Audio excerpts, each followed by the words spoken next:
নমস্কার বন্ধুরা, একটা গল্প বলি শোনো চ্যানেলে আপনাকে আবারও স্বাগত জানাই। আজকের উপস্থাপনায় আপনি শুনতে চলেছেন শ্রদ্ধেয় লেখক প্রভাত কুমার মুখোপাধ্যায় রচিত একটি ছোট গল্প গহনার বাক্স। শুরু করছি আজকের গল্প গহনার বাক্স।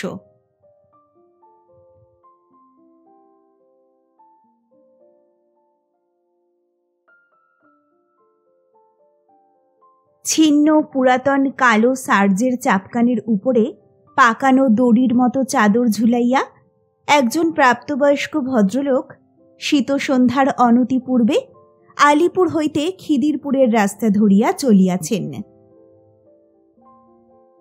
লোকটির বয়স 40 পার হইয়াছে। রংটি ফর্সা, গোঁফগুলি বড় বড়, দাড়ি কামানো, দেহখানি কৃশ ও দুর্বল, চক্ষু দুইটি কোটরাগত। ধীরে ধীরে পথ চলিতেছেন, যেন বড় ক্লান্ত, বড় পথশ্রান্ত। ঢং ঢং করে ঘণ্টা বাজাইয়া ট্রাম ছুটিয়া আসিতেছে। বাবুটি পথ ছাড়িয়া দিতেছেন। দুর্বৃত্ত মোটর গাড়ি গভীর গর্জনে পশ্চাৎ দিক হইতে তাহাকে আক্রমণ করিতে চেষ্টা করিতেছে, কিন্তু বাবুটির পরমায়ু থাকায় সে চেষ্টায় বিফল হইয়া প্রচুর ধুলায় তাহার মলিন বেশ মলিনতর করিয়া দিয়া চলিয়া যাইতেছে। বাবুটি খিদিরপুর গির্জার কাছাকাছি আসিতেই পথপার্শ্বস্থ গ্যাস লণ্ঠন প্রজ্বলিত হইল। পুলের সম্মুখে চৌরাস্তায় পৌঁছিতেই খবরের কাগজের খোট্টা ফিরিওয়ালারা তাহার নিকট ছুটিয়া আসিয়া তারস্বরে চিৎকার করিতে লাগিল, নায়েক বাবু, নায়েক! 5 কৌড়ি বাবু, গাঁজা খেয়ে ভারী গালাগাল দিয়েছে। আজকার বাসুমতী, বিষম কাণ্ড হল বাবু, বাসুমতী, ইত্যাদি। তাহাদের প্রতি নীরব উপেক্ষা প্রদর্শন করিয়া মোড় ঘুরিয়া পদ্মপুকুরের রাস্তা ধরিয়া 5-7 মিনিট পরেই বাবুটি একখানি ক্ষুদ্র দ্বিতল বাড়ির সম্মুখীন হইলেন।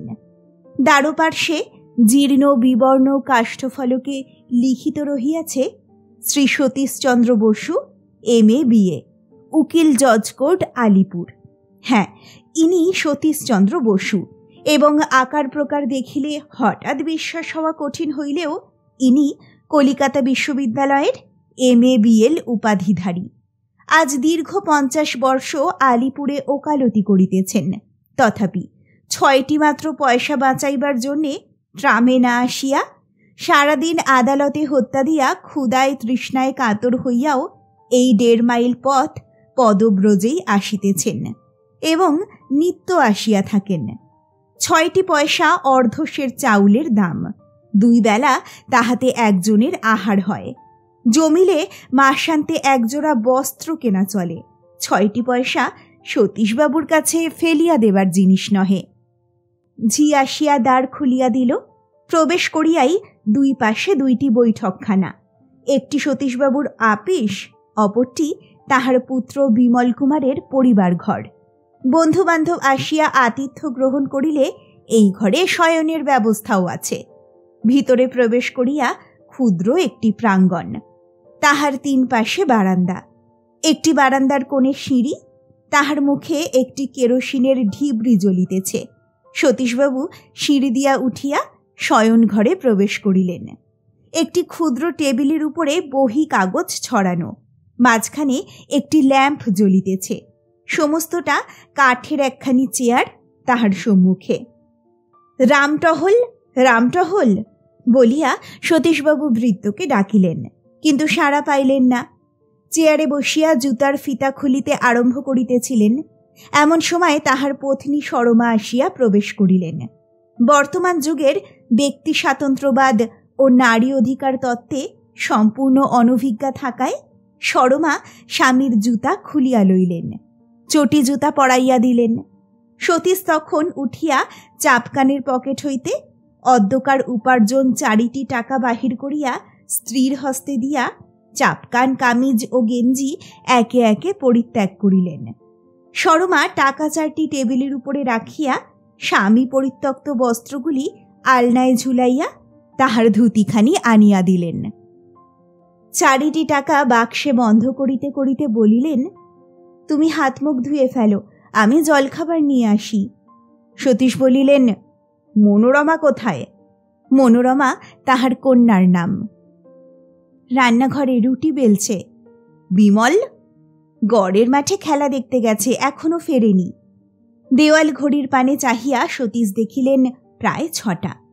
এখনো ফেরেনি বলিয়া বারান্দায় বাহির হইয়া তিনি হস্তপদাদি ধৌত করিতে প্রবৃত্ত হইলেন। একটি রেকাবিতে খানকতক পেঁপের টুকরা ও 2টি ক্ষুদ্র রসগোল্লা আনিয়া সরমা টেবিলের উপরে রাখিলেন। জানলার উপরে সরাই ভরা জল ছিল, 1 গ্লাস জল ঢালিয়া আনিলেন।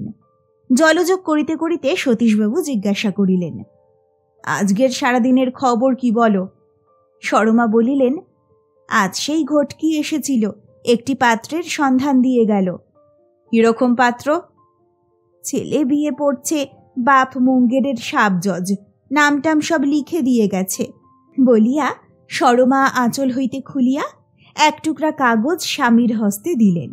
সতীশবাবু পড়িয়া বলিলেন, ছেলে বিয়ে পড়ছে, বাপ সাবজজ, এ হাতি কেনবার ক্ষমতা কি আমার হবে? ছেলে বলেছে তার বন্ধুরা প্রথমে এসে দেখবে, মেয়ে আমি যদি পছন্দ করি তাহলে বাপকে আমাদের চিঠি লিখতে হবে।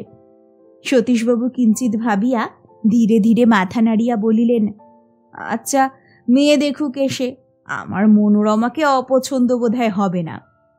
বিমল কুমার এই সময় আসিয়া পৌঁছিল। ছেলেটির বয়স 15 বর্ষ, হৃষ্টপুষ্ট, স্থূলকায়।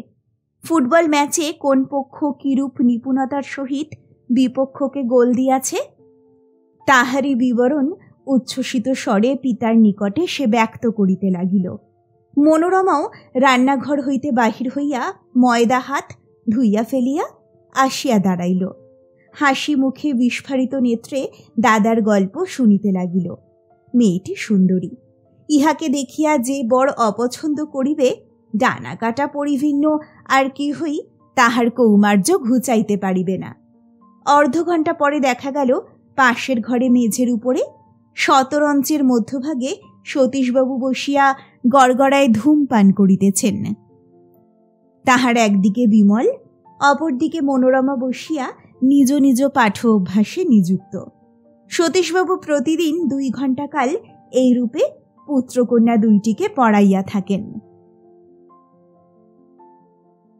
পটলডাঙ্গার কোনো ছাত্রাবাসের একটি কক্ষে আজ প্রাতঃকাল হইতে 3টি তরুণ বয়স্ক বন্ধুতে মিলিয়া গোপন পরামর্শের ভারী ধুম পড়িয়া গিয়াছে। শচীন্দ্র, পূর্বোক্ত সাবজজবাবুর পুত্র, বলিতেছে, না ভাই, সে আমি পারব না, তোমরাই যাও। ক্ষিতীশ বলিতেছে, কেন, তোর ভয়টা কিসের? এমন নার্ভাস হলে চলবে কেন? নির্মল বলিতেছে, না না, তুমিও চলো হে শচীন, তারা কি তোমাকে কোনোদিন দেখেছে যে চিনতে পারবে? ব্যাপারটা এই ঘটকি প্রমুখাত সতীশবাবুকে সংবাদ দেওয়া হইয়াছে। আজ রবিবার অপরাহ্নকালে বরের 2 জন বন্ধু খিদিরপুরে গিয়া কন্যা দেখিবেন। সতীশবাবুও সম্মতি জানাইয়াছেন। বরের আত্মীয় ও বাল্যবন্ধু ক্ষিতীশ এবং নব্য কবি ও ললনা সৌন্দর্যের বিশেষজ্ঞ নির্মল গিয়া কন্যা দেখিয়া আসিবে, এই রূপী পরামর্শ ছিল। আজ ক্ষিতীশ প্রস্তাব করিয়াছে, স্বয়ং বড় নিজের বন্ধু সাজিয়া এই কমিশনের মেম্বার হইলে মন্দ হয় না। নির্মলও উৎসাহের সহিত এই প্রস্তাব সমর্থন করিয়াছে। বলা বাহুল্য, পরামর্শ এই 3টি বন্ধুর মধ্যেই সীমাবদ্ধ। মেসের আর কেহ এ কথার বিন্দু বিসর্গও জানে না। শচীন্দ্র বলিল, তোমরা 2 জনে যাচ্ছ যাও, আমাকে আবার টানো কেন? কথায় বার্তায় যদি কোনো রকমের টের পেয়ে যায় যে আমিই বর। বিশেষ বর যাবে সে কথা তাদের তো বলে পাঠানো হয়নি, বরের 2 জন বন্ধু যাবে এই কথাই বলা হয়েছে। ক্ষিতীশ বলিল, না হয় 2 জনের জায়গায় 3 জন বন্ধুই হলো, তাতে আর আপত্তি কি? অধিকন্তু না দোষায় হুঁকোর জল ছাড়া। কথাবার্তা যা কবার আমরাই কব, তুই শুধু চুপ করে বসে থাকবি আর চোখ দুটো দিয়ে বেশ করে দেখে নিবি। তোর জিনিস তুই ভালো করে দেখে নিবি নে হতভাগা। এ কি কলেজে প্রেজেন্ট হওয়া যে প্রক্সি দিয়ে কাজ চলে যাবে? কি বলো নির্মল? নির্মল বলিল, ঠিক তো। শচীন্দ্র বলিল, আচ্ছা, বন্ধু সেজেই না হয় গেলাম, কিন্তু হঠাৎ যদি নাম জিজ্ঞাসা করে বসে। ক্ষিতীশ বলিল, পাগল, সে কি একটা অজবুক মুখ্য পাড়াগায়ে ভূত যে নামধাম বেতন সব জিজ্ঞাসা করবে? সে একজন MABL। আরও কিছুক্ষণ তর্ক বিতর্কের পরে শচীন রাজি হইল। সাজগোজ করিয়া বেলা ৩টের সময় বাহির হইয়া ৩ বন্ধু ট্রাম যোগে ধর্মতলায় গেল। তথা হইতে যাতায়াতের ভাড়া করিয়া একখানি রাবার দিয়া ফেটন গাড়ি লইয়া বেলা 4টার সময় খিদিরপুরে সতীশবাবুর বাড়ি পৌঁছিল। সতীশবাবু প্রস্তুত হইয়া আপিস ঘরে বসিয়াছিলেন। গাড়ি দাঁড়াইবা মাত্র বাহিরে আসিয়া অভ্যর্থনা করিয়া যুবকত্রয়কে নামাইয়া লইলেন। বিমল সেখানে দাঁড়াইয়াছিল। সে ছুটিয়া উপরে খবর দিতে গেল। ইহাদিগকে লইয়া সতীশবাবু আপিস ঘরে প্রবেশ করিলেন। একখানি টেবিলের ধারে একখানি মাত্র চেয়ার, পাশে লম্বা চৌড়া তক্তপোষের উপরে জাজিম বিছানো, তাহার উপরে গুটি কয়েক তাকিয়া বালিশ। সতীশবাবু নিজে সেই তক্তপোষের উপরে বসিয়া যুবকগণকেও তথায় বসিতে ইঙ্গিত করিলেন। বিমলও আসিয়া তাহার পিতার নিকটে বসিল। বর্তমানকালে বরপণ প্রথা সম্বন্ধে সতীশবাবু আলোচনা উত্থাপন করিলেন। দেখিলেন যুবকগণের অভিমত যে এ প্রথা একান্ত অভদ্র, নৃশংস ও বর্বরচিত। সতীশবাবু কাহারও নাম জানিতে চাহিলেন না বটে, তবে কে কি পড়ে এবং কোথায় থাকে তাহা জিজ্ঞাসা করিলেন। বরেরা কয় ভাই, কোন কোন পরীক্ষা কোন ডিভিশনে পাশ করিয়াছে, তাহার স্বাস্থ্য কেমন, এ সকল সংবাদও লইলেন। কিয়ৎক্ষণ কথাবার্তার পরে সতীশবাবু বলিলেন, আপনারা একটু বসুন, আমি আসছি, বলিয়া উঠিয়া গেলেন। বিমলকে লইয়া তিনি উঠিয়া গেলেই ক্ষিতীশ বলিল, বোধহয় মেয়ে আনতে গেলেন, নয়? নির্মল বলিল, হ্যাঁ নিশ্চয়ই, ভাইটির চেহারা দেখে তো মনে হয় বোনটি মনোনীত হলেও হতে পারে। শচীন অনুচ্চস্বরে হাসিয়া বলিল, মনোনীত হবার কথা বলছো, বোনটি কি কবিতা? নির্মল বলিল, দেখি তোমার ভাগ্যে কিরকম কবিতা জোটে। কয়েক মিনিট পরেই ঝুমঝুম মলের আওয়াজ আসিল। যুবকত্রয় মুখ টিপিয়া হাসিতে হাসিতে পরস্পরের পানে চাহিল। সতীশবাবু কন্যা লইয়া প্রবেশ করিলেন। মনোরমা একখানি জরিপার খয়ের রঙের শাড়ি পরিয়াছে, গায়ে সেই রঙেরই একটা রেশমি জ্যাকেট, হাতে 4 গাছি করিয়া 8 গাছি হরতন চিরিতন চুড়ি, মাথায় একটি পালিশপাত চিরুনি ও তাহার 2 পার্শ্বে 2টা প্রজাপতি কাঁটা। টেবিলের কাছে যে একখানি মাত্র চেয়ার ছিল, কন্যাকে সতীশবাবু তাহাতেই বসাইয়া বলিলেন, এইটি আমার মেয়ে। মেয়ে নত নেত্রে চেয়ারে বসিয়া যুবকগণকে একটি নমস্কার করিল। ক্ষিতীশ ও নির্মল উভয়েই আশা করিতেছে অপরজন মেয়েটির সঙ্গে কথা কহিবে। নির্মলকে বাং বিমূঢ় দেখিয়া শেষে ক্ষিতীশচন্দ্রই বলিল, তোমার নামটি কি? মেয়েটি চক্ষু না তুলিয়াই বলিল, মনোরমা। কি পড়ো? এখন গ্রিমস ফেয়ারি টেলস পড়ছি। যুবকগণ মনে মনে ভাবিতেছিল, বালিকা আখ্যান মঞ্জরি, চারুপাঠ, বড়জোর সীতার বনবাস অথবা মেঘনাদ বধ পড়ে বলিবে। সুতরাং পুস্তকের নামে ও উচ্চারণের বিশুদ্ধতায় তাহারা একটু চমকিত হইল, খুশিও হইল। নির্মল এইবারে কথা কহিল, জিজ্ঞাসা করিল, তুমি কোন স্কুলে পড়ো? স্কুলে পড়ি না, বাবার কাছে পড়ি। বাংলা কতদূর পড়িয়াছ? সতীশবাবু বলিলেন, বাংলা সমস্ত ভালো ভালো বইও পড়েছে। নির্মল মনোরমার দিকে চাহিয়া বলিল, রবিবাবুর কাব্য পড়েছ? পড়েছি। কোনো কবিতা মুখস্থ বলতে পারো? মনোরমা অবনত মুখে ঈষৎ হাস্য করিল। তাহার পিতা বলিলেন, রবিবাবুর অনেক কবিতাই ওর মুখস্থ, বলো তোমা একটা, এদের শুনিয়ে দাও। মনোরমা মৃদু স্বরে গলা ঝাড়িয়া ধীরে ধীরে বলিতে লাগিল, একদা পুলকে প্রভাত আলোকে গাহিছে পাখি। এই হইতে আরম্ভ করিয়া শেষ পর্যন্ত আবৃত্তি করিয়া নীরব হইল। ক্ষিতীশ বলিল, বাহ, সুন্দর, লেখাপড়া তো বেশ ভালোই দেখছি। আচ্ছা, আর একটা কথা জিজ্ঞাসা করি, রান্নাবান্না কিছু শেখা হয়েছে কি? মনোরমা মস্তক সংকেতে জানাইল যে তাহাও হইয়াছে। সতীশবাবু বলিলেন, সে বিষয়েও আমার মেয়ের খুঁত পাবেন না।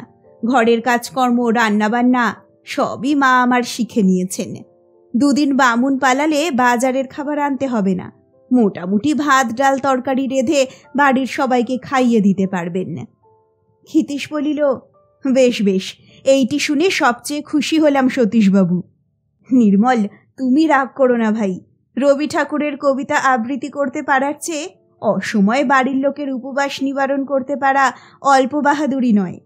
এ কথা শুনিয়া সকলেই হাসিতে লাগিলেন। সতীশবাবু বলিলেন, তা ঠিক, আর কিছু যদি জিজ্ঞাসা করতে চান তাও করুন।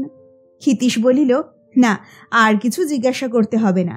দেখে শুনে আমরা খুবই খুশি হয়েছি সতীশবাবু, আর এখন একে কষ্ট দেব না।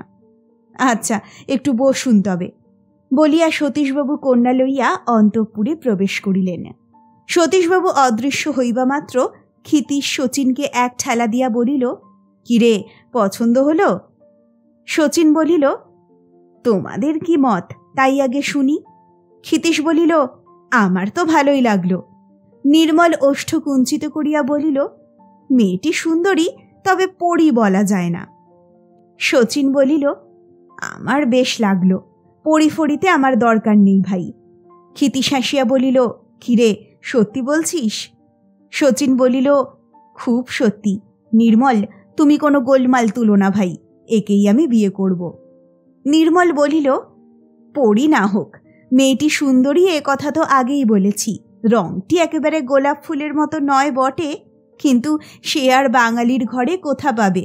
সে চাইলে পার্সি কি আরমানি মেয়ে খুঁজতে হয়। সংস্কৃতে যাকে বলে গৌরী, এ মেয়ে তা বটে। মুখে চোখে গড়নেও তেমন কোনো খুঁত নেই। তাই একে তুমি বিয়ে করতে পারো শচীন। শচীন বলিল, ইচ্ছে তো তাই, কপালে এখন ফসকে না যায় সেইটি তোমরা দেখো দাদা।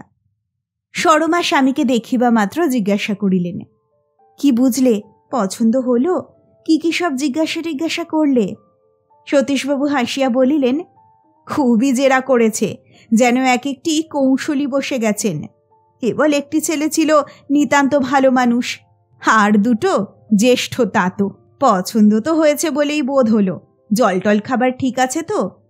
আছে, পাশের ঘরে সব সাজিয়ে রেখেছি, নিয়ে এসো তাদের। জলযোগান্তে গাড়িতে উঠিবার সময় ক্ষিতীশ বলিল, সতীশবাবু, 1 মিনিট, একটা কথা আছে, একটু এই দিকে আসুন। সতীশবাবু বলিলেন, আর রাস্তায় কেন, ঘরেই আসুন তাহলে। ওরা গাড়িতে একটু। বৈঠকখানা ঘরে আসিয়া ক্ষিতীশ চুপি চুপি বলিল, মেয়ে বরের পছন্দ হয়েছে। সতীশবাবু বিস্মিত হইয়া বলিলেন, হয়েছে, কি করে জানলেন? ক্ষিতীশ হাসিয়া বলিল, ওই যে যিনি চুপ করে বসেছিলেন তিনিই বর। ওর বাপের ঠিকানা এই নিন, তাকে আপনি চিঠি লিখুন। তবে আমরা যে ঘটকি পাঠিয়েছিলাম দেখতে এসেছি, এসব কথাগুলো কাইন্ডলি গোপন রাখবেন। আপনি যেন কারোর কাছে খবর পেয়েছেন যে অমুক বাবুর বিয়ের যোগ্যী ছেলে আছে, সে কলকাতায় পড়ে, এই খবর পেয়েই যেন আপনি লিখছেন। সতীশবাবু বলিলেন, আচ্ছা বাবাজি, বসো বসো, চিঠি আমি কালই লিখব, আর এসব কথা প্রকাশও করব না। কিন্তু সাবজজবাবু যদি অনেক টাকা হেঁকে বসেন তাহলে কি হবে? আমি ওকালতি করি বটে, কিন্তু অবস্থা তো দেখতেই পাচ্ছ বাবাজি, কোনো রকমে দিন গুজরান করি, বেশি টাকা আমি কোথা পাব? ক্ষিতীশ বলিল, সেজন্যে আপনি ভাববেন না, সে ঠিক করে নেওয়া যাবে এখন। শচীনের বাপ মহেন্দ্রবাবুকে আমি ছেলেবেলা থেকে দেখছি কি না, একজন উঁচু দরের লোক তিনি। জ্যাঠাইমাও খুব ভালো। এ বিয়ে যাতে হয় সে আমরা করব, আপনি নিশ্চিন্ত থাকুন।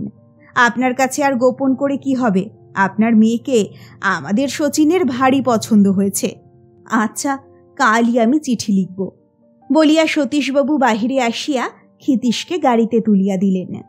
নিতান্ত ভালো মানুষ ছেলেটির প্রতি পূর্বে তিনি ততটা নজর করেন নাই, এইবারে উত্তম রূপে তাহাকে দেখিতে লাগিলেন।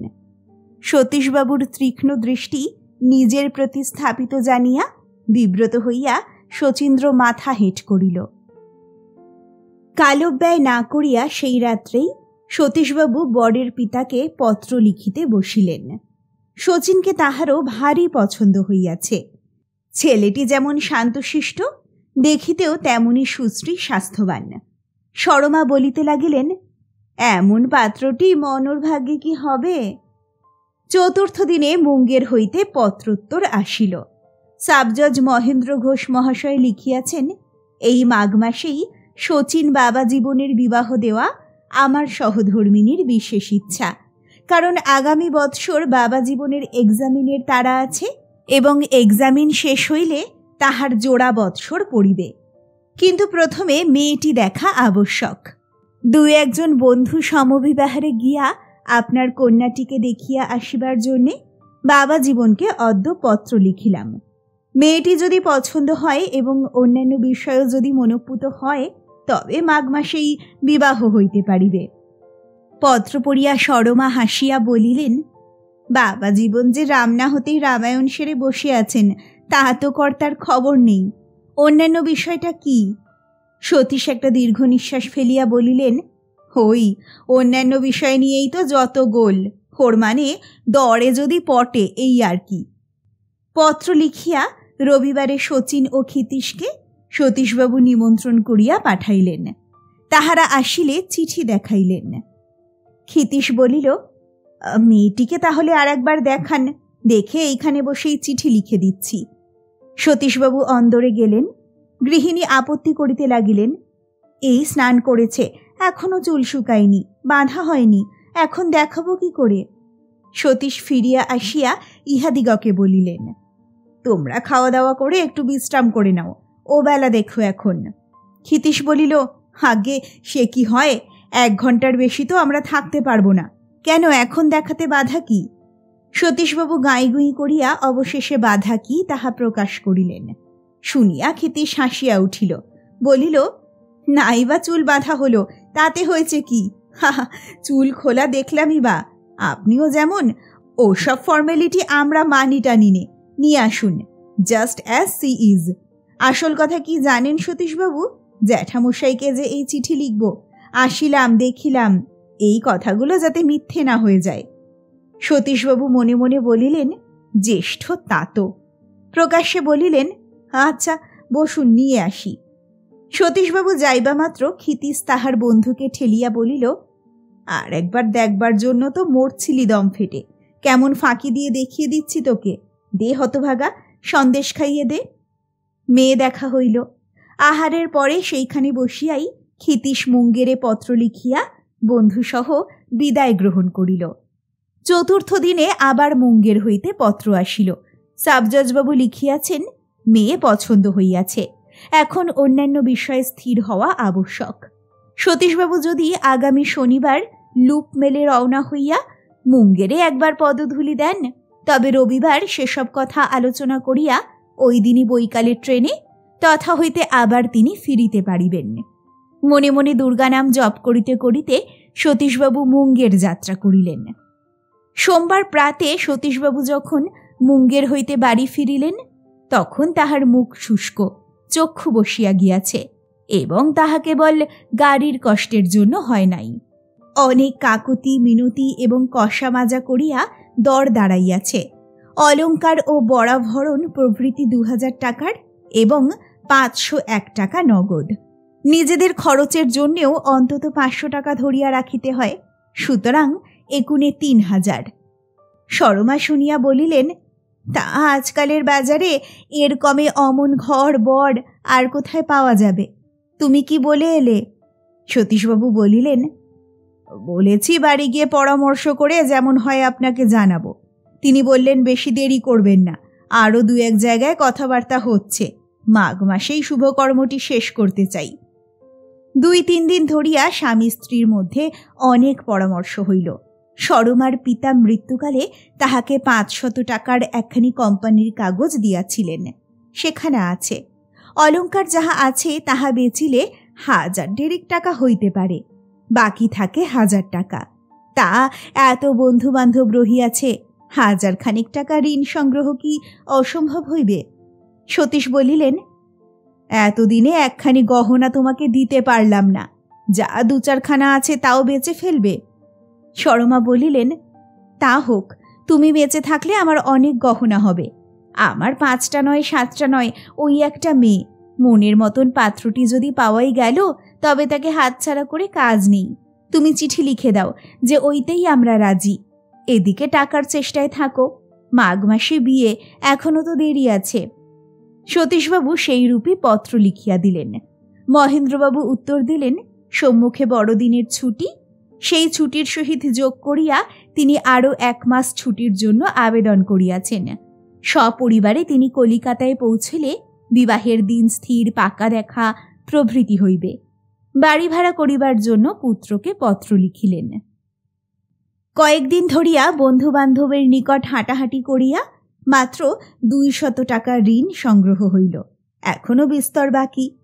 উপকার করিতে পারে এমতো বন্ধুবান্ধব কলিকাতায় আর কেহ নাই। এখন একমাত্র ভরসা হেমন্ত দাদা। তিনি সতীশের মামাতো ভাই, বর্ধমানে ওকালতি করেন। উপার্জনও মন্দ নহে। গুজব তিনি নাকি 20,000 টাকা জমাইয়াছেন। একটু কৃতজ্ঞতার দাবিও ছিল। সতীশের পিতাই তাহাকে লেখাপড়া শিখাইয়া মানুষ করিয়াছেন। সতীশবাবু নিজের দায়ে জানাইয়া তাহাকে পত্র লিখিলেন। টাকাটা পাইলে মাসে মাসে 25 টাকা হিসাবে 3 বৎসরের মধ্যে উহা পরিশোধ করিয়া দিতে পারিবেন এমন আভাসও দিলেন। হেমন্তবাবু লিখিলেন, বড়দিনের বন্ধের মধ্যে একদিন আসিও, কতদূর কি করিতে পারি দেখি, তবে আমারও সময় ভালো যাইতেছে না। স্বামী স্ত্রীর মধ্যে প্রতিদিনই এখন কন্যা বিবাহের জল্পনা কল্পনা চলে। মহেন্দ্রবাবু গহনার ফর্দ যাহা দিয়াছেন তাহার 2খানি মাত্র গৃহিণীর অলঙ্কারের অনুরূপ, তবে সেগুলি কোণে গহনা নহে, ওজনে অপেক্ষাকৃত ভারী। গৃহিণী বলিলেন, তা হোক, ও আর ভেঙে কাজ নেই, রং করিয়ে নিলেই নতুনের মতো দেখাবে।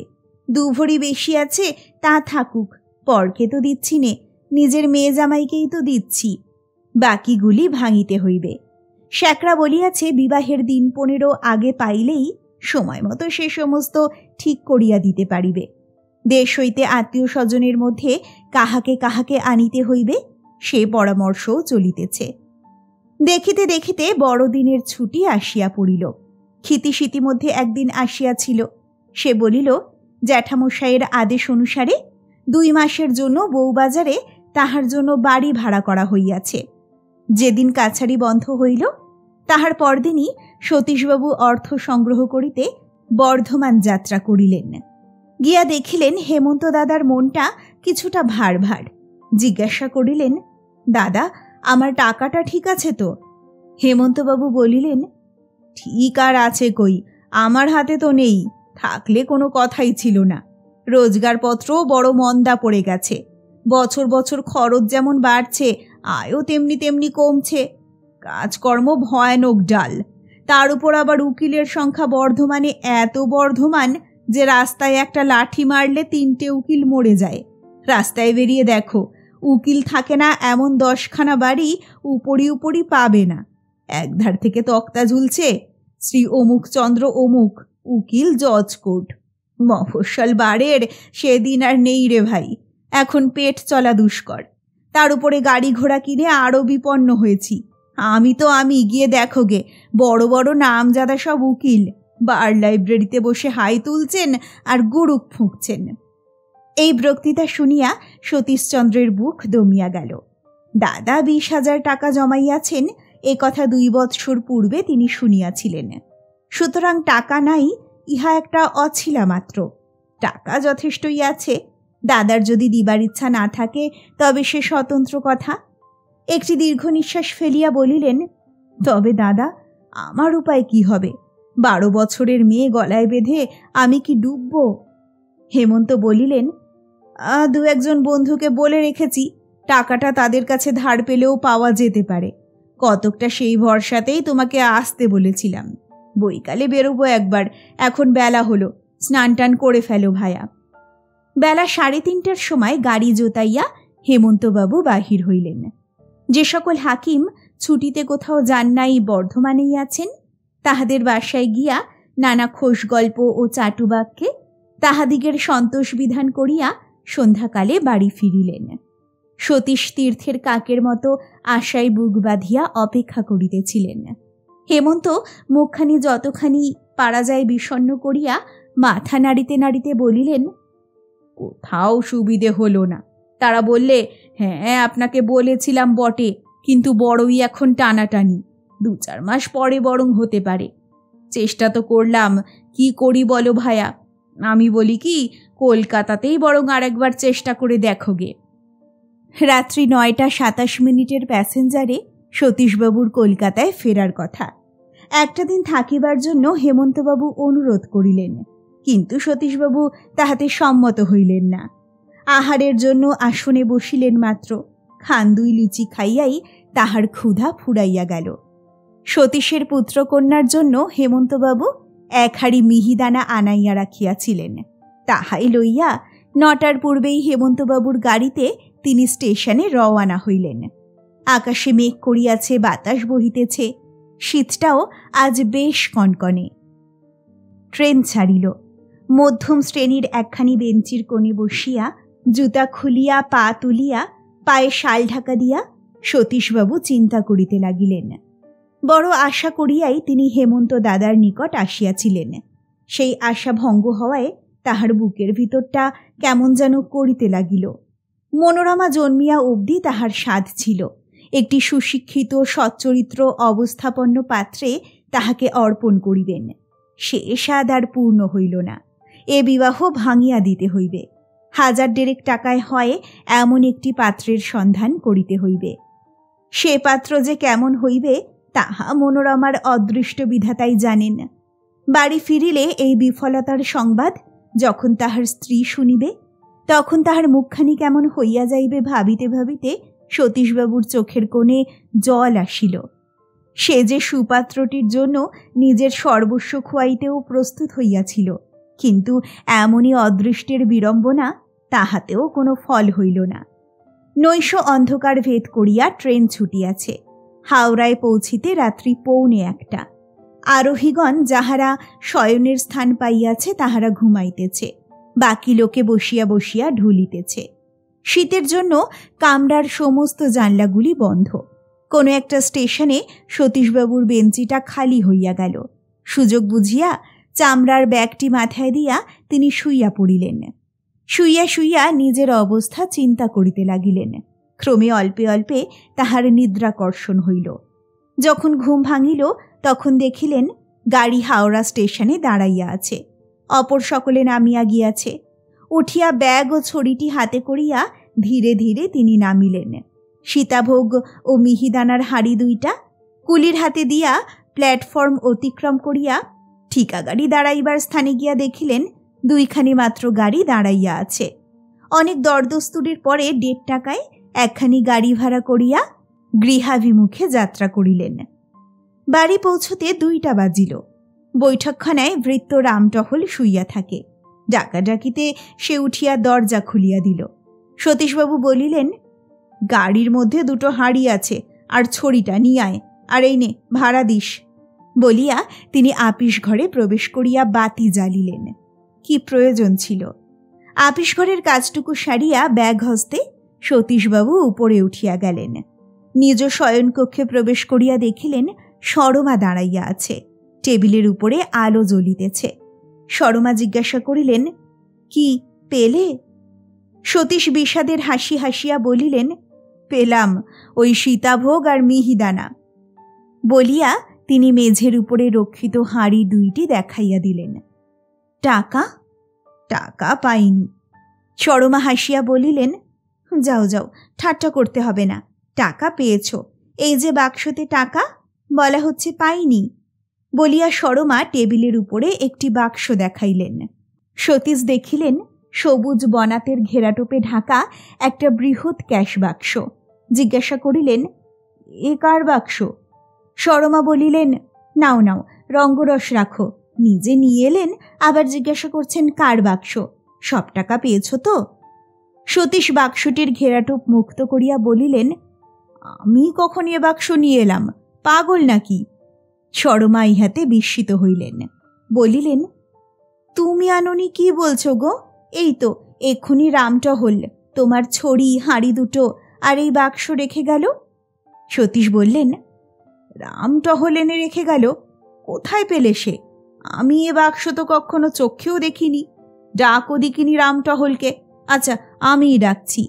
বলিয়া তিনি বাহিরে গিয়া ডাকিতে লাগিলেন, রামটহল, এ রামটহল।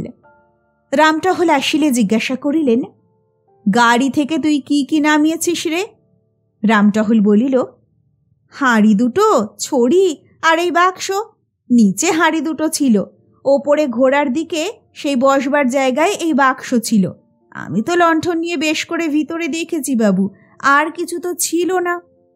সতীশ বলিলেন, আচ্ছা যা। রামটহল চলিয়া গেলে স্বামী স্ত্রী পরস্পরের মুখাবলোকন করিতে লাগিলেন। সতীশবাবু বাক্সটি তুলিয়া দেখিলেন, উহা বিলক্ষণ ভারী, ভিতরে ঝমঝম করিতেছে।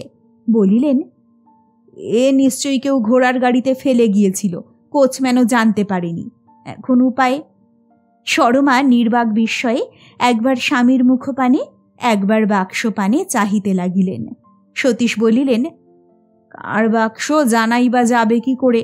খুলতে পারলে হয়তো কিছুর সন্ধান পাওয়া যেত, কোনো চিঠিপত্র কাগজ টাগজ যদি ভিতরে থাকে। কি করে খুলবে? খুলবে কি না, পুলিশে গিয়ে জমা দিয়ে আসব। সরমা বলিলেন, পুলিশে জমা দিয়ে কি হবে? তারা কি আর যার জিনিস তাকে খুঁজতে যাবে? মাঝ থেকে নিজেরাই গাপ করে ফেলবে। অত টাকা মিছিমিছি পুলিশের পেটে যায় কেন? তা ঠিক, পুলিশের পেটেই বা যায় কেন? চাবির রিংটা দাও দেখি। বলিতে বলিতে সতীশবাবু দ্বার বন্ধ করিলেন। সরমা আঁচল হইতে চাবির গোছা খুলিতে খুলিতে বলিলেন, আমাদের চাবি দিয়ে খুলবে নাকি? দেখাই যাক না, তেমন দামি বিলিতি বাক্স এ নয়, সাধারণ জিনিস। বলিয়া সতীশবাবু স্ত্রীর হস্ত হইতে চাবিগুলি লইয়া একটা বাছিয়া কলে পড়াইতে চেষ্টা করিলেন। সেটা লাগিল না। আর একটা, তৃতীয় চাবিতে কল খুলিয়া গেল। কম্পিত হস্তে সতীশবাবু বাক্স খুলিলেন।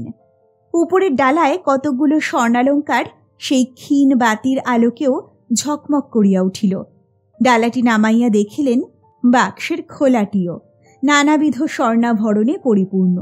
হার, বাজু, ফুল, কাঁটা, চিরুনি, নথ, নেকলেস, ব্রেসলেট, টায়রা প্রভৃতি নানাবিধ অলঙ্কার, কোনো কোনো রকম 2-3টা করিয়া। দেখিয়া সরমার শ্বাসরোধ হইবার উপক্রম হইল। সতীশবাবু একে একে অলঙ্কারগুলি বাক্স হইতে বাহির করিয়া টেবিলের উপরে রাখিলেন।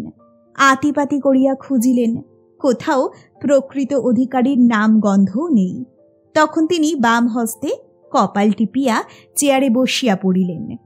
সরমা গহনাগুলি একটি একটি করিয়া তুলিয়া আলোকে ধরিয়া দেখিতে লাগিলেন। হাতে নাড়িয়া নাড়িয়া কোনটি কয় ভরির তাহা অনুমান করিতে লাগিলেন। বলিলেন, আহা, কার গয়না! হায় হায়, এ কি অল্প গয়না! 4-5 হাজার টাকার কম তো নয়। ওগো দেখো, 1 ছড়া গিনি কাঁথা হার। এ কি সব বাঙালির না মারোয়ারির? বাঙালির মেয়ে গিনি গাঁথা হার পরে নাকি? 5 মিনিট এইরূপে কাটিলে সতীশবাবু বলিলেন, আমায় 1 গ্লাস জল দাও তো। সরমা তখন বাক্স বন্ধ করিয়া স্বামীকে 1 গ্লাস জল আনিয়া দিলেন। তিনি জলপান করিলে তাহার হাত হইতে গ্লাস লইয়া জিজ্ঞাসা করিলেন, আচ্ছা, তুমি বর্ধমানে যখন শুনলে যে টাকা পাওয়া যাবে না, তখন তুমি কি করলে? কি আর করব, স্টেশনে এসে ট্রেনে উঠলাম। তোমার মনে তখন কি হচ্ছিল? কন্যাদায় থেকে যে কি করে উদ্ধার হব তাই ভাবতে লাগলাম, আর নিজের অদৃষ্টকে ধিক্কার দিতে লাগলাম। আর কিছু ভেবেছিলে? আর কি? ভগবানকে ডেকেছিলে? তা ডেকেছিলাম বই কি। সরমা তখন উচ্ছ্বসিত স্বরে বলিলেন, তবে আর সন্দেহ নেই, এ কারোর বাক্স নয়, কেউ ফেলে যায়নি। তোমার মেয়ের বিয়ের জন্য ভগবানই তোমাকে এ দিয়েছেন। সরমার কথার স্বরে সতীশবাবুর মনে হইল কাব্য রচনা হিসেবে এ কথা সে বলিতেছে না, নিজের মনের সংশয় লেশীন দৃঢ় বিশ্বাসের কথাই ব্যক্ত করিতেছে। স্ত্রীর এই নির্বোধ সরল বিশ্বাসে সতীশের মুখে হাসির রেখা ফুটিয়া উঠিল। সরমা কহিলেন, কেন, তোমার কি বিশ্বাস হচ্ছে না? সতীশ একটা দীর্ঘ নিঃশ্বাস পরিত্যাগ করিয়া বলিলেন, আচ্ছা, সে কথা ভেবে চিনতে পরে দেখা যাবে। বাক্স এখন তুলে ফেলো, রাত প্রায় শেষ হয়ে এলো যে, এখন শোয়া যাক, এসো। সরমা আলমারি খুলিয়া বাক্সটি অনেকগুলি কাপড়ের অন্তরালে লুকাইয়া রাখিয়া আলমারি বন্ধ করিলেন। সে রাত্রে স্বামী স্ত্রী কেহই মুহূর্তের জন্যেও চোখের পাতা বুঝিতে পারিলেন না। পরদিন সতীশবাবুর আর অন্য চিন্তা রহিল না। গহনার বাক্সটি সম্বন্ধে কি করিবেন ইহাই ভাবিতে ভাবিতে দিন শেষ হইয়া গেল। রাত্রে আহারাদির পরে পুত্রকন্যাকে শয়ন করাইয়া সরমা স্বামীর নিকট আসিয়া বলিলেন, তা তুমি অত ভাবছ কেন? ভেবে ভেবে যে একটা ব্যারাম জন্মে যাবে। সতীশ বলিলেন, ভাবছি কি আর সাধে? এমন প্রলোভনে ঈশ্বর আমায় কেন ফেললেন তা বুঝতে পারছি নে। সরমা বলিলেন, ওই দেখো, ঈশ্বর মানবে অথচ তার দয়া মানবে না। ঈশ্বর তোমার বিপদ দেখেই তোমাকে ওই গহনার বাক্স দিয়েছেন, এ কথা তুমি বিশ্বাস করতে পারছো না কেন? সে রাত্রে কিছুই মীমাংসা হইল না। পরদিন প্রাতে উঠিয়া নির্মলকে সতীশবাবু চৌমাথা হইতে কয়েকখানি ইংরাজি দৈনিক সংবাদপত্র কিনিয়া আনিতে বলিলেন। প্রত্যেকখানি পুঙ্খানুপুঙ্খ অন্বেষণ করিলেন। গহনা হারানোর কথা সংবাদপত্রে কোথাও পাইলেন না। কেহ সে সম্বন্ধে কোনো বিজ্ঞাপনও দেন নাই। আরও 2 দিন কাটিল। এ 2 দিনও সতীশবাবু সংবাদপত্র অন্বেষণে ব্যাপৃত রহিলেন। কেহই গয়নার বাক্স হারানোর বিজ্ঞাপন দিল না। তিনি ভাবিতে লাগিলেন, অতগুলো টাকার গহনা হারালো, অথচ এ 3-4 দিনে কেউ টু শব্দটি পর্যন্ত করলে না। তবে সরমা যা বলেছে তাই কি সত্যি নাকি? বেলা 9টার সময় আপিস ঘরে বসিয়া গালে হাত দিয়া সতীশবাবু খবরের কাগজ দেখিতেছিলেন। এমন সময় ক্ষিতীশ আসিয়া উপস্থিত। সেই ইহাকে দেখিবা মাত্র বলিল, এ কি মশাই, আপনার চেহারা এমন হয়ে গেছে কেন? অসুখ বিসুখ কিছু হয়েছিল নাকি? সতীশবাবু ক্ষীণ স্বরে বলিলেন, না, অসুখ হয়নি। বসো, বলো খবর কি? জ্যাঠামশাই এসেছেন। কবে এলেন? এই 3-4 দিন হলো। বউবাজারে রয়েছেন। সেইখানে তার জন্য বাড়ি ভাড়া করেছি কি না, তিনিই আমায় পাঠালেন। বললেন সতীশবাবুর সঙ্গে একবার দেখা হলে ভালো হতো। আপনার মেয়েকে তিনি একটিবার এসে দেখতে চান। কবে? সাহেবদের নববর্ষের ডালি সংগ্রহ করতে তিনি এখন ব্যস্ত রয়েছেন। 1 জানুয়ারির পর যেদিন আপনার সুবিধে হবে সেই দিনই তিনি মেয়েকে দেখতে আসবেন। আপনি যদি ইতিমধ্যে তার সঙ্গে দেখা করতে যান তবে সেদিনটাও অমনি স্থির করে আসবেন। সতীশবাবু রাস্তার দিকে শূন্য দৃষ্টিতে কয়েক মুহূর্ত চাহিয়া থাকিয়া সজল নেত্রে ক্ষিতীশের পানে ফিরিয়া বলিলেন, বাবাজি, এ বিবাহ হবে না। ক্ষিতীশ অতিমাত্রায় বিস্মিত হইয়া বলিল, কেন? মহেন্দ্রবাবু যা চেয়েছেন তা দেওয়া আমার সাধ্যই হবে না। কেন? এমন বেশি কিছু তো তিনি চাননি। সতীশবাবু ধীরে ধীরে বলিলেন, ছেলের গুণের তুলনায় আজকালকার বাজারে তিনি যা চেয়েছেন তা খুব অল্পই বটে, কিন্তু সেই অল্প আমার সাধ্যের বাইরে। ক্ষিতীশ বলিল, বলেন কি? সতীশবাবু নিরুত্তর হইয়া রহিলেন। কিয়ৎক্ষণ পরে ক্ষিতীশ বলিল, যে ভারী কেলেঙ্কারি হলো মশাই, সমস্ত ঠিকঠাক, এখন বলছেন হবে না। সতীশ বলিলেন, কি করি বলো বাবাজি, মানুষ অবস্থার দাস। এক জায়গায় কিছু টাকা পাবার আশা ছিল, সেই আশার উপর নির্ভর করেই সম্বন্ধটি করেছিলাম, কিন্তু সেখানে নিরাশ হতে হয়েছে। তাহলে জ্যাঠামশাইকে গিয়ে কি বলবো? বলো তিনি মহৎ, আমি গরিব, তিনি যেন আমার অপরাধ না নেন। তিনি যা চেয়েছিলেন তা নিতান্ত সঙ্গত হলেও আমার ক্ষমতায় কুলিয়ে উঠল না, তাই বাধ্য হয়ে আমাকে নিরস্ত হতে হলো। তিনি অন্য পাত্রীর সন্ধান করুন। ক্ষিতীশ অনেকক্ষণ বিষণ্ণ মুখে মাটির দিকে চাহিয়া রহিল। শেষে বলিল, আচ্ছা সতীশবাবু, আপনি কত হলে পারেন? সতীশ বলিলেন, সে কথায় আর ফল কি বাবাজি, মহেন্দ্রবাবু মুঙ্গেরে আমায় বলেছিলেন, আমি এই যে দর দিলাম এর 1 পয়সা কম হবে না। ক্ষিতীশ একটি দীর্ঘ নিঃশ্বাস ফেলিয়া বলিল, ভারী দুঃখের বিষয়। সতীশ বলিলেন, হ্যাঁ বাবাজি, দুঃখ আমারই। মহেন্দ্রবাবুকে তুমি বুঝিয়ে বলো, আমি চেষ্টা যতদূর যা করবার তা করেছিলাম, কিন্তু কিছুতেই ওই পরিমাণ টাকা সংগ্রহ করে উঠতে পারলাম না। ক্ষিতীশ বলিল, তার যে সকল কথা খুলে আপনি তার নামে একখানা চিঠি লিখে দিন না কেন, সে চিঠি আমি তাকে দেব। ঠিক বলেছ, একটু বসো তাহলে। ক্ষিতীশকে বিদায় দিয়া সতীশবাবু অন্তঃপুরে প্রবেশ করিলেন। স্ত্রীকে নির্ভীতে ডাকিয়া কম্পিত স্বরে বলিলেন, আমি মনস্থির করে ফেলেছি সরমা। সরমা শঙ্কিত দৃষ্টিতে স্বামীর মুখের পানে চাহিয়া রহিলেন। সতীশ বলিলেন, প্রলোভনকে আমি জয় করেছি। সরমা, তোমার স্বামী গরিব কিন্তু চোর নয়। আমি এইমাত্র বিবাহ ভঙ্গ করে মহেন্দ্রবাবুকে চিঠি লিখে দিয়ে এলাম। আজই ওবেলা কলকাতায় গিয়ে আমি ইংরাজি বাংলা খবরের কাগজে কাগজে গহনার বাক্স সম্বন্ধে বিজ্ঞাপন দিয়ে আসব। সরমা বলিলেন, কেউ যদি দাবি না করে? তাহলে ও সমস্ত গহনা বিক্রি করে কোনো অনাথ আশ্রম কিংবা হাসপাতালে দান করব। আমার মেয়ের অদৃষ্টে যদি ভালো থাকে তবে তাই হবে। কেউ তাকে বঞ্চিত করতে পারবে না সরমা, তুমি নিশ্চয়ই জেনো। সরমা বলিলেন, আচ্ছা সেই ভালো, তাই করো। বেলা হয়ে গেছে, এখন স্নান করে ফেলো দেখি। বিকেলে বাহির হইয়া কাগজে কাগজে সতীশবাবু এই বিজ্ঞাপনটি ছাপিতে দিয়া আসিলেন। গহনার বাক্স কুড়াইয়া পাইয়াছি, কবে কোথায় হারাইয়াছিল, বাক্সের রং ও গঠন, তাহাতে কি কি গহনা আছে যিনি বলিতে পারিবেন তাহাকে ওই বাক্স দেওয়া হইবে। 17 নম্বর পদ্মপুকুর রোড, খিদিরপুর। দাবিদার স্বয়ং আসিয়া অনুসন্ধান করুন। উপর্যুপরি কয়েক রাত্রি অনিদ্রার পরে আজকে সতীশবাবু ঘুমাইয়া বাঁচিলেন। বড়দিনের ছুটি শেষ হইয়া গেল। সতীশবাবু কাছারি গিয়াছেন, বিমল স্কুলে গিয়েছে।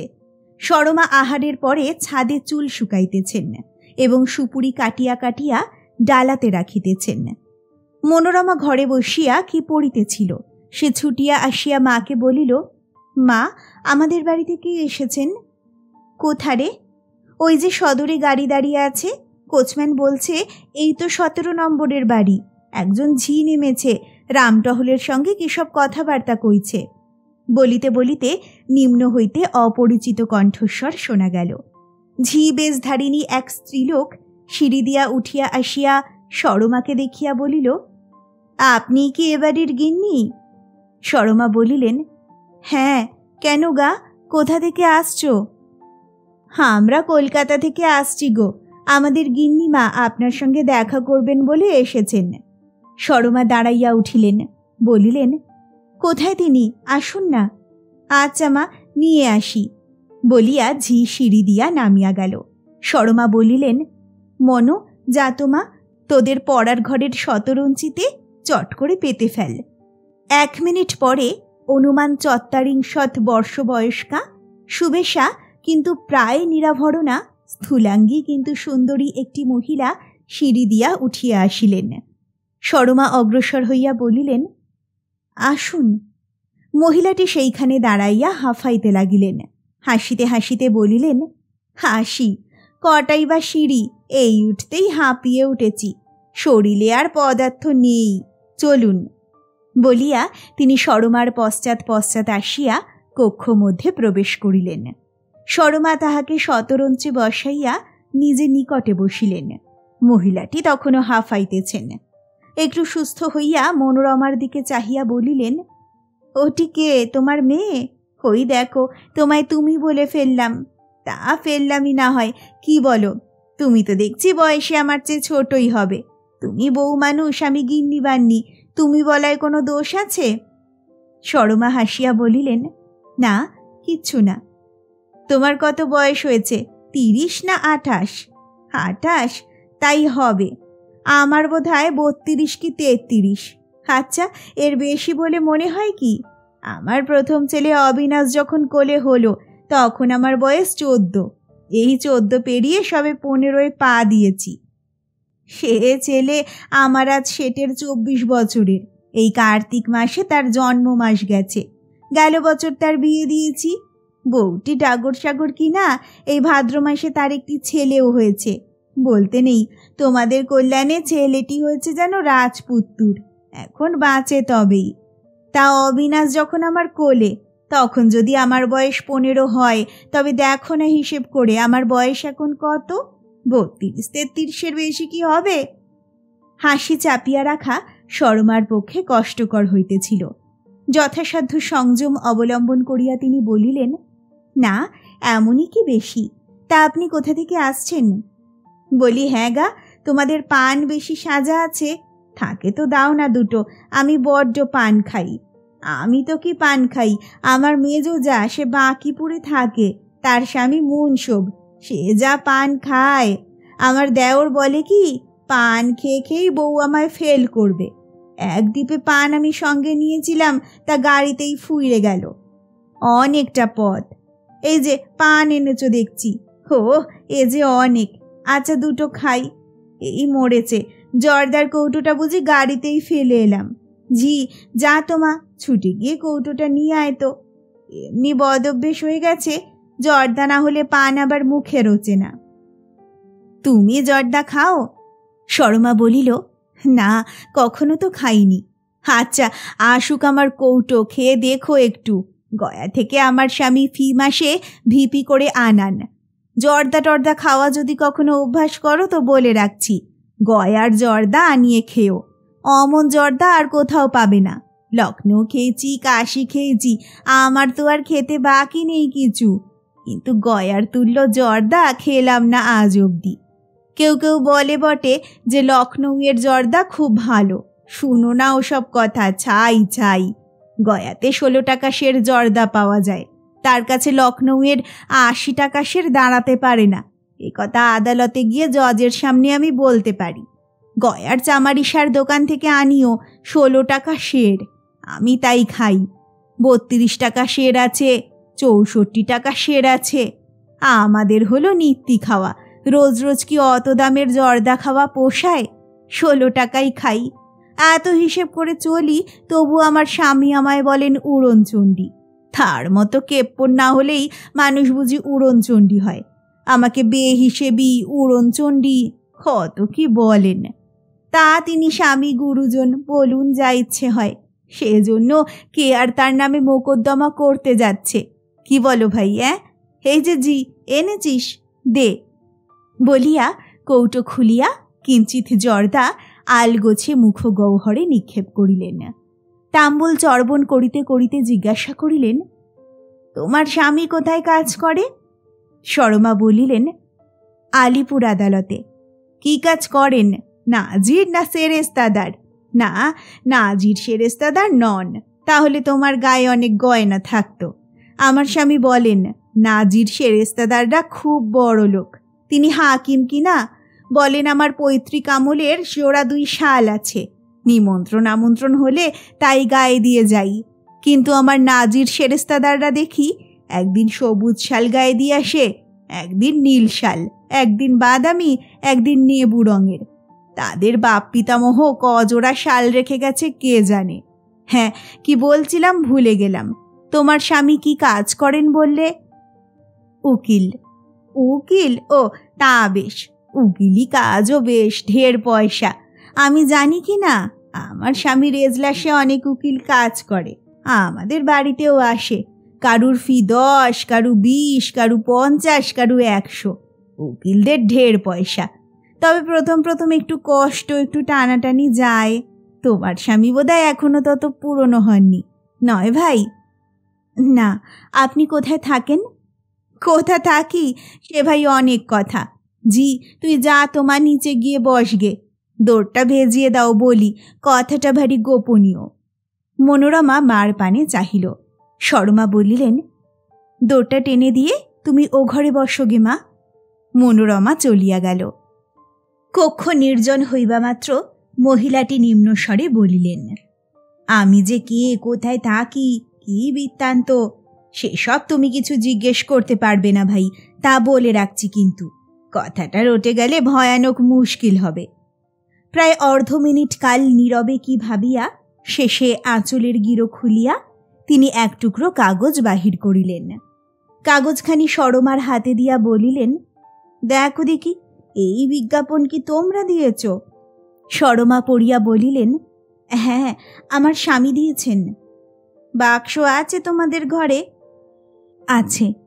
কালো রঙের ক্যাশ বাক্স, ডালাটার চারধারে সোনালি আঁজি কাটা, সবুজ বনাতের ঘেরাটোপ দেওয়া? হ্যাঁ। হস্ত সংকেতে দেখাইয়া বলিলেন, এই এতখানি বাক্সটা হবে? হ্যাঁ। কি প্রফুল্ল হইয়া উঠিল, বলিলেন, আহ বাঁচালে, আমারই বাক্স, আমি বাক্স হারিয়েছি। হারিয়ে অবধি আমার মন এমন খারাপ ভাই, কাউকে বলিনি, আমার স্বামীকেও নয়, ভয়ে মরি। মুখে ভাত যায় না, জল যায় না। তিনি ভারী কেপ্পন আর ভারী রাগ করেন কি না শুনলে অনর্থ করতেন। 1,000 টাকা না, 5,000 টাকার গহনা, সোজা কথা। একেই তো তিনি আমায় যখন তখন বলেন উড়নচণ্ডী। ভালোই ভালোই যে পাওয়া গেল এই মঙ্গল। আজ সকালেই কাগজে আমি সে বিজ্ঞাপন দেখেছি, দেখে বঞ্জির বাড়ি যাবার নাম করে এখানে ছুটে এসেছি। আমার বাক্স তবে আমায় দাও। সরমা একটু ইতস্তত করিয়া বলিলেন, তিনি বাড়ি না এলে কখন আসবেন? সন্ধ্যার সময়। মহিলাটি চিন্তিত হইয়া বলিলেন, তবেই তো মুশকিল, ততক্ষণ কি আর থাকতে পারবো? না, পারবো না। আমার বঞ্জির বাড়ি আমায় আনতে তারা যদি দারোয়ান পাঠায় তাহলেই চিত্তির আর কি। সরমা বলিলেন, কাল একবার আপনি আসতে পারবেন না? মহিলাটি একটু ভাবিয়া বলিলেন, তা পারবো না কেন, পারবো। তাহলে দয়া করে আপনার বাক্স কবে, কোথায়, কেমন করে হারালো, আর তাতে কোন কোন গহনা ছিল আমায় বলে যান। তিনি এলে তাকে আমি বলবো। মহিলাটি কিয়ৎক্ষণ চিন্তা করিলেন, শেষে বলিলেন, আচ্ছা, সব বলি তাহলে শোনো। আমরা থাকি পশ্চিমের একটা শহরে, নামটা নাইবা শুনলে। আমার স্বামী সেখানকার হাকিম। ডেপুটি কি মুন্সেফ কি সাব জজ সেটা আর নাইবা বললাম। আমার মেজ ছেলে সে এখানে কলেজে পড়ে। একজন উকিল, কোথাকার উকিল সেটা আর নাই বললাম।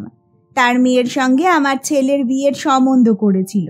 বেচারি গরিব, গিয়েছিল আমাদের বাড়ি। কর্তা দরজা হাঁকলেন, তাই শুনে তার চক্ষু চড়ক গাছ। সে মেয়েকে দেখে আমার ছেলের নাকি ভারী পছন্দ হয়েছিল। তাই কর্তাকে আমি অনেক বুঝিয়ে সুজিয়ে 1,500 টাকার গহনা, দান সামগ্রী, বরাভরণ 500 টাকার আর নগদ 500 টাকা, এই 2,500-এ রাজি করলাম। বাবুটিও স্বীকার হলেন। কর্তা 1 মাসের ছুটি নিলেন, কলকাতায় বাড়ি ভাড়া হলো। আমরা সবাই কলকাতায় আসছি। ডাক গাড়িতে রিজার্ভ পাওয়া গেল না, প্যাসেঞ্জার গাড়িতে রিজার্ভ হলো। সেই ভোরবেলা গাড়ি চড়েছিলাম, সারা দিন গেল। রাত 1টার সময় হাওড়ায় এসে পৌঁছালাম। গহনার বাক্সটি আমার হাতে, কর্তার হাতে তার কুরিয়ার ব্যাগ, কুলিদের মাথায় জিনিসপত্র দিয়ে। সরমা এই সময় বাধা দিয়া বলিলেন, কবে, কোন দিন আপনারা হাওড়ায় এসে পৌঁছলেন, মনে আছে? মহিলাটি বলিলেন, ওই যেদিন কাচারি বন্ধ হলো তার পর দিন গো, বড়দিনের আগের দিন আর কি। কুলিদের মাথায় জিনিসপত্র দিয়ে ঠিকে গাড়ি যেখানে দাঁড়িয়ে থাকে সেখানে এলাম। কেউ হাঁকে 2 টাকা, কেউ হাঁকে 7 শিকে, কেউ চায় 1.5 টাকা। তা কর্তা বললেন, 1 টাকার 1 পয়সা বেশি দিচ্ছি নে, যাবি তো চল। শেষে 5 শিকে একখানা গাড়ি ঠিক হলো। জিনিসপত্র কুলিরা ছাদে তুলতে লাগলো। আমি গহনার বাক্সটি গাড়ির ভিতরে রাখলাম। বিষম ভারী, হাত ভেরে গিয়েছিল। উঠতে যাচ্ছি, এমন সময় আর এক গাড়োয়ান এসে বললে, আমায় 18 আনা দেবেন বাবু। কর্তা বললেন, 18 আনায় যাবি? তবে চল তোর গাড়িতেই যাই। গাড়োয়ানে বেঁধে গেল বিষম ঝগড়া। এই মারে তো সেই মারে। দেখে তো আমি ভয় মরি, ফৌজদারি দাঙ্গায় বুঝি দাঁড়ায়। কর্তা বললেন, চলো কুলি লোক, মাল উতারো, কেয়া দেখতা। আমার হাত ধরে বললেন, এসো। তার সঙ্গে গেলাম। এমনি মনীষী গহনার বাক্সটি যে সেই আগেকার গাড়িতে পড়ে রইল, তা আমার হুঁশই হলো না। সরমা জিজ্ঞাসা করলেন, আপনার ছেলের বিয়ে কবে হবে? মহিলাটি বলিলেন, কবে হবে তা তো জানি নে ভাই, সে সম্বন্ধ ভেঙে গেছে। সবই ঠিকঠাক ছিল, কিন্তু এই পরশু না তরশু মেয়ের বাপ ওকে চিঠি লিখেছে। অত টাকা দেবার আমার ক্ষমতা নেই, ছেলের আপনি অন্য সম্বন্ধ করুন। সেই শুনে অবধি বাচ্চা আমার মুখটি চুন করে বেড়াচ্ছে। মেয়েটিকে তার বাড়ি পছন্দ হয়েছিল কি না, আরও 2-3 জায়গায় কথাবার্তা চলছে, কিন্তু মেয়েগুলি তেমন সুন্দর নয়, তাই মন সরছে না। দেখি ভালো মেয়ে একটি পাই যদি। অনেক দেরি হয়ে গেল, এখন তবে উঠি ভাই। তোমার স্বামীকে সব কথা বলো, কাল আবার আমি এসে বাক্স নিয়ে যাব। আচ্ছা, আপনি একটু বসুন, বলিয়া সরমা উঠিয়া গেলেন। মিনিট 2 পরে ঘেরাটোপ শুদ্ধ বাক্সটি আনিয়া মহিলাটির সম্মুখে রাখিয়া বলিলেন, এই নিন আপনার বাক্স। দেখুন এ বাক্সই আপনার তো? এই তো, বলিয়া তিনি অঞ্চল হইতে চাবি লইয়া মুহূর্তের মধ্যে বাক্স খুলিয়া ফেলিলেন। সরমা বলিলেন, দেখে নিন আপনার সব জিনিস ঠিক ঠিক আছে তো? তিনি গালে হাত দিয়া বলিলেন, ও মা, তুমি যে অবাক করলে ভাই। তোমরা কি সেই মানুষ যে আমার জিনিস তছরূপ করবে? তা যদি হতো তাহলে তো সবই নিতে পারতে, বিজ্ঞাপন দিতে যাবে কেন? তা ভাই, আমার যে বাক্স নিয়ে যেতে বলছো, তোমার স্বামীকে জিজ্ঞাসা করবে না? গহনার লিস্টিও আমি তো এখনো তোমায় বলতে পারিনি। সরমা বলল, আর কিছু দরকার নেই, আমি আপনাকে চিনতে পেরেছি। চিনতে পেরেছ? কে আমি, বলো দেখি। আপনি মুঙ্গেরের সাবজজ মহেন্দ্রবাবুর স্ত্রী। যে ছেলের বিয়ের জন্য এসেছেন তার নাম শচীন। মহিলাটি নির্বাক, বিস্ময়ে সরমার মুখের পানে কিছুক্ষণ চাহিয়া রহিলেন। শেষে বলিলেন, তুমি কে? সরমা ঈষৎ হাসিয়া বলিলেন, যার মেয়ের সঙ্গে আপনার ছেলের সম্বন্ধ হয়েছিল আমি সেই। ওই বড়দিনের আগের দিন উনি বর্ধমানে গিয়েছিলেন। এক জায়গায় 1000 খানেক টাকা পাবার কথা ছিল, সেই টাকা আনতে। টাকা পাওয়া গেল না। রাত 1টার সময় ওই ট্রেনে বর্ধমান থেকে উনি ফিরলেন। ঘোড়াগাড়ি করে বাড়ি এলেন। বাক্স আগে উনি গাড়িতে দেখেননি। বাড়ি এসে পৌঁছে চাকর গাড়ি থেকে অন্য জিনিসপত্রের সঙ্গে ওই বাক্সও নামিয়ে এনেছিল। উনি তো দেখে অবাক। মহিলাটি গালে হাত দিয়া বসিয়া ভাবিতেছিলেন। শেষে বলিলেন, তুমি মেয়ের মা? সরমা বিষণ্ণ মুখে হাসিয়া বলিলেন, আমি মেয়ের মা। আচ্ছা, একটা কথা জিজ্ঞাসা করি, বর্ধমানে ওই 1000 টাকা পাওয়া গেল না বলেই কি বিয়ে ভেঙে গেল? হ্যাঁ, 1000 টাকার জন্যে? হায় হায়, খাসা মেয়েটি তোমার ভাই। এখন তবে বলি, ওকে দেখেই আমার মনে হয়েছিল, আহা, এমনি একটি বউ যদি আমার হয়। সরমা অবনত মস্তকে বসিয়া কিয়ৎক্ষণ ভাবিলেন। শেষে মুখ তুলিয়া বলিলেন, তা ওকেই কেন আপনার বউ করুন না? আপনারই তো হাতে। মহিলাটি বলিলেন, পোড়া কপাল, আমার হাতে হলে কি আর ভাবনা ছিল? আচ্ছা, তোমার মেয়েকে একবার ডাকো তো ভাই। সরমা কন্যাকে ডাকিয়া আনিয়া বলিলেন, একে প্রণাম করো। মনোরমা প্রণাম করিলে সাবজজ গৃহিণী কাছে বসাইয়া সস্নেহে তাহাকে নানা প্রশ্ন জিজ্ঞাসা করিতে লাগিলেন। অবশেষে পান ও জর্দা খাইয়া উঠিলেন। সরমাকে বলিলেন, আজ তাহলে উঠি ভাই, বাক্স নিয়ে চললাম, কাল কি পরশু আবার আমি আসব। বলিয়া তিনি বিদায় গ্রহণ করিলেন। পরদিনই তিনি আবার আসিয়া উপস্থিত।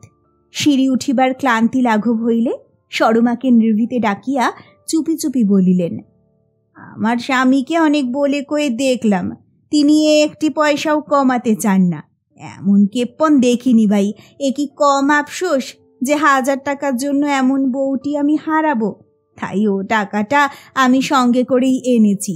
এই নাও কখানা নোট। আমার টাকা তুমি আমাকেই দেবে। তুমি তো আর নিচ্ছ না। তুমি মনে কিছু কিন্তু করো না ভাই। তোমার স্বামীকে বলো কালই যেন আমাদের ওখানে গিয়ে একেবারে পাকাপাকি বিয়ের দিন স্থির করে আসেন। কিন্তু ভাই, একটা কথা বলি, সাবধান সাবধান। আমি যে এই নোট দিয়ে যাচ্ছি, আগে কগিলেও যেন টের না পায়। আমার স্বামী শুনলে অনত্য করবেন, একেবারে খেপে যাবেন। একেই তো আমায় যখন তখন বলেন উড়নচণ্ডী। হ্যাঁ ভাই, আমি উড়নচণ্ডী। বলিয়া সরমার হাতে তিনি নোটের গোছা দিলেন। না, আপনি লক্ষ্মী, আপনি কমলা। বলিয়া সরমা সজল নয়নে সাবজজ গৃহিণীর পদধূলি লইলেন।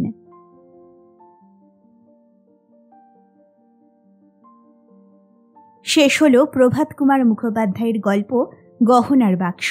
গল্পটা আপনার কেমন লাগলো আমাকে অবশ্যই জানান কমেন্ট সেকশনে। খুব তাড়াতাড়ি ফিরে আসছি নতুন একটা গল্প নিয়ে। সকলে ভালো থাকুন, সুস্থ থাকুন। নমস্কার।